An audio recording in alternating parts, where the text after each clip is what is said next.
ગરબો એ વેદ જેટલો પ્રાચીન છે. આપણા વેદમાં ગરબાનો ઉલ્લેખ છે. વાહ. ગરબો એટલે ગર્ભદીપ. ગરબાનો બીજો શબ્દ છે ગર્ભદીપ.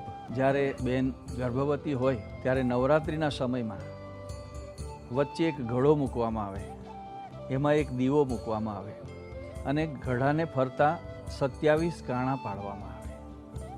અને ગરબો ફરતા ફરતા એ ગરબાનું જે ઓજ છે, ગરબાની જે ઓરા છે, એ ગર્ભવતીના ગર્ભને પોષિત કરે.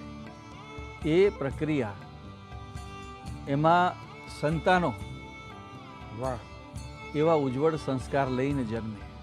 અને આપણા વડોદરાની સદીઓ જૂની પરંપરા, એ પરંપરાને હજી સુધી વડોદરામાં માત્ર મારા ગ્રાઉન્ડ ઉપર નહીં પણ નાનામાં નાનું ગ્રાઉન્ડ હશે ત્યાં પણ આ જ રીતે ગરબો ફરવામાં આવે છે.